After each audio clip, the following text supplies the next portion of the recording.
आप देख रहे हैं वतन समाचार। मैं हूं मोहम्मद अहमद।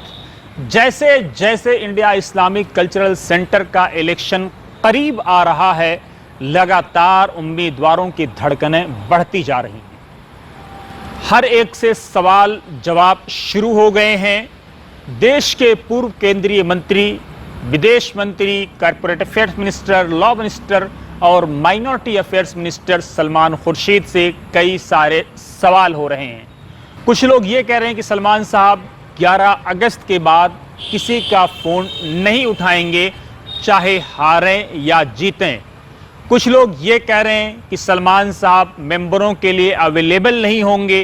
कुछ लोग ये कह रहे हैं कि सलमान खुर्शीद साहब बेहद बिजी और बेहद मशगूल आदमी हैं, देश के जाने माने लॉयर हैं, उनके पास इतना समय ही नहीं होगा कि वो इंडिया इस्लामिक कल्चरल सेंटर को समय दे सकें। कुछ लोग ये कह रहे हैं कि सलमान खुर्शीद साहब पीए का कल्चर लाएंगे और अपने पीए के ज़रिए से, पर्सनल असिस्टेंट या पर्सनल सेक्रेटरी के ज़रिए से इंडिया इस्लामिक कल्चरल सेंटर को चलाने की कोशिश करेंगे। इस बीच जो सबसे बड़ा सवाल सलमान खुर्शीद साहब से पूछा जा रहा है वो ये है कि आखिर जब 3 साल के बाद इंडिया इस्लामिक कल्चर सेंटर में उनकी उम्र 75 साल पूरी हो जाएगी, तब इंडिया इस्लामिक कल्चरल सेंटर का क्या होगा? कौन अध्यक्ष बनेगा? क्या फिर से चुनाव होगा या फिर इसी तरह से कोर्ट कचहरी मुकदमा इंडिया इस्लामिक कल्चरल सेंटर के मुकद्दर और किस्मत में लिख दिया गया है? कुछ लोग ये भी पूछ रहे हैं कि एज अ विदेश मंत्री सलमान खुर्शीद साहब इंडिया इस्लामिक कल्चरल सेंटर के लिए बहुत कुछ कर सकते थे, लेकिन उन्होंने कुछ नहीं किया। कुछ लोग ये भी कह रहे हैं कि अगर सलमान खुर्शीद साहब चाहते तो देश में एक नहीं बल्कि 100 से ज़्यादा इंडिया इस्लामिक कल्चरल सेंटर बना सकते थे, लेकिन 2009 में हारने के बाद 2024 में पलट कर आए हैं, वो भी तब जब उनको एश्योर कराया गया खुर्जा की लॉबी की तरफ से या ये कहें अबू ज़र खान और उनके साथियों की तरफ से कि हम आपके साथ हैं, आपको समर्थन देने के लिए तैयार हैं, तब वो इंडिया इस्लामिक कल्चरल सेंटर का अध्यक्षीय चुनाव लड़ने के लिए विल पावर लेकर के आए।